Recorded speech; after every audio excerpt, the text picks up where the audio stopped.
when did you guys start writing for the last album that came out in March? When did that progress begin for Waves of Loss and Power?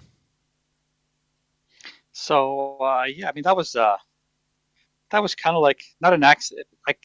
I can say it was an accident, but it wasn't. It was kind of Oh, planned on Hal's space. So it's a pretty funny story. yeah. So for myself, after as a matter of fact, I think like the last big show we had was in Netherlands in 2004. Yeah. Oh, We yeah. did the Headway Festival, Oh, yeah. which was a Yeah. great festival. Yeah. We also went to Aberdeen, which was really nice. We had a blast and really good time in the Netherlands. And then after that, about a year later, I think when we decided to take a break, I think personally myself, I had no interest in playing with anybody else No. other than these three guys. Hmm. I did not want to write or collaborate with music with anyone else. I didn't like playing covers. No. So I stopped playing guitar for literally like 10 years. So. I completely removed myself from the instrument and Mm. music in general. And I devoted to other things. Yeah. So in 2015, we got a call. I mean, we always stayed in touch. So we got a call from Hal. Yeah. And Hal was like, hey, why don't we all get together at my house?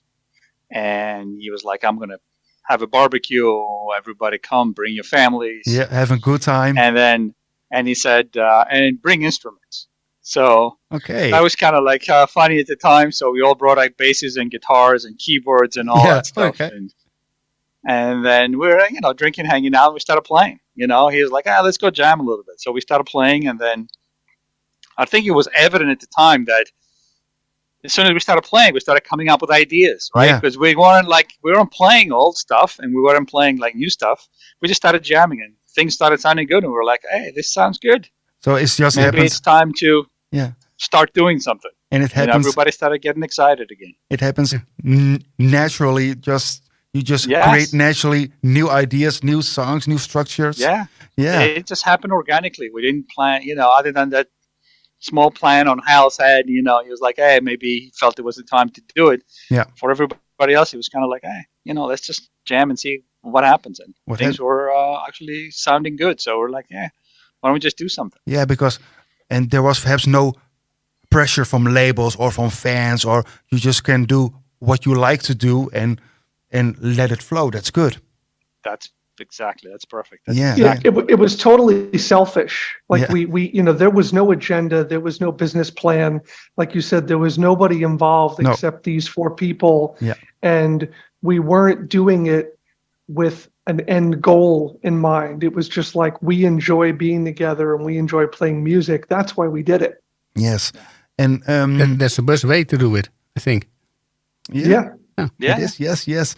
And the inspiration for the album, the lyrics and all that, where get you the inspiration from? Lyric wise. Well, I mean, Josh would be the best one to speak to that, because he wrote all the lyrics. Okay. And he came up with the album title as well. Mm-hmm.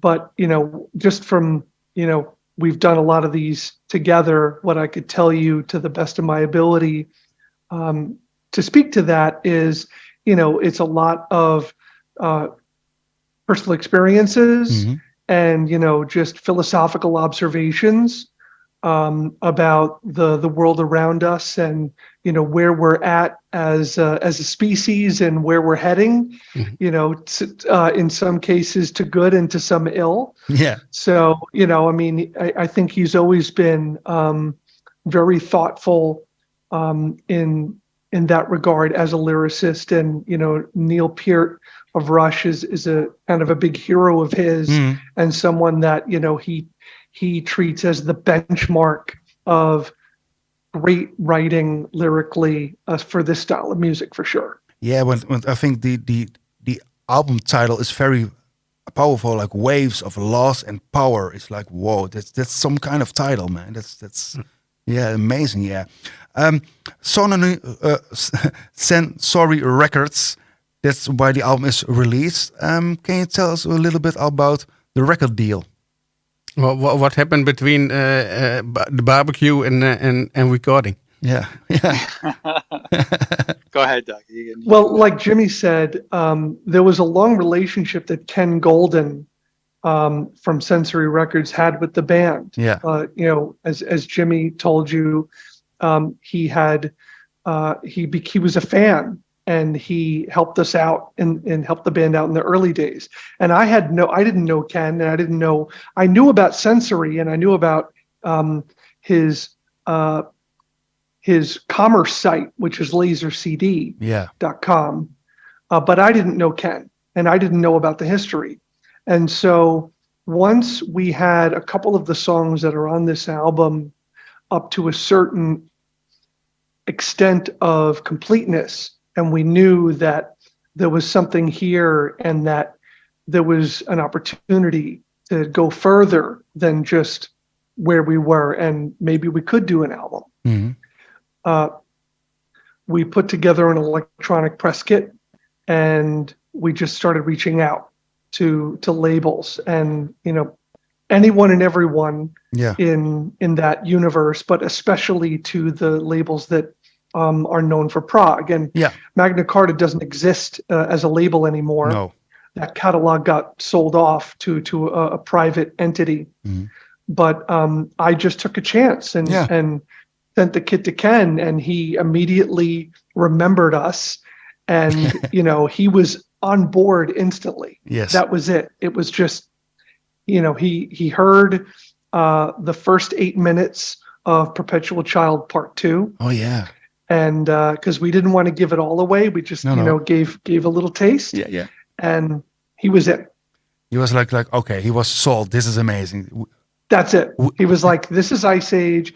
If you can do a whole album of this, then we're working together. Yeah, but I think it still sounds like Ice Age, the old days, but with a twist to 2023.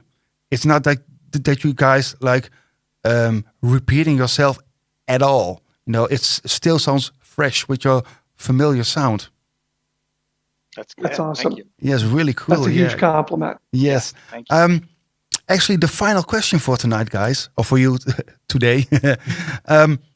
We are actually dying to see you guys live on stage. Like you said, Ice Age is a live band.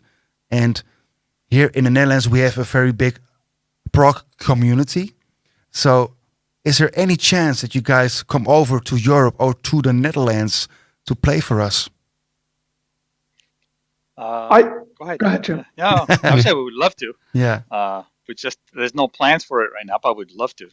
Yeah. I mean, it all comes down to, opportunities that are presented to us. I see you wearing the Prog Power Europe shirt. Yeah. So we are opening Prog Power USA in September. Yes. On day one. And that's basically our return to the stage. Okay. And whatever opportunities that exist beyond that, we're willing to explore. We'd love to come back, if the opportunity is there, and and if it makes sense for all of us. Yeah. Then we would love to. It's been a long time.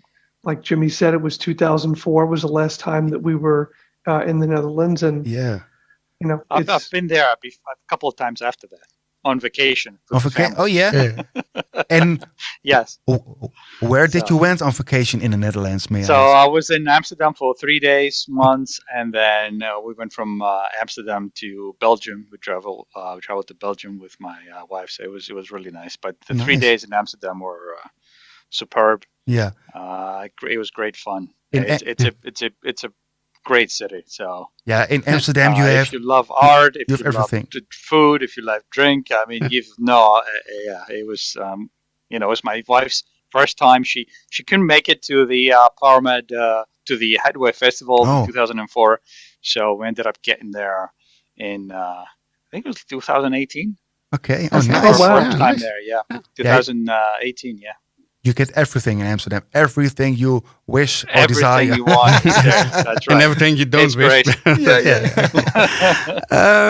When we are recording the interview now, when we broadcast it, what song do we have to play together with it? What song do we definitely have to broadcast? What's the best track according to you from the new album? I hope from the new album. If they say the old album is better, it's not good.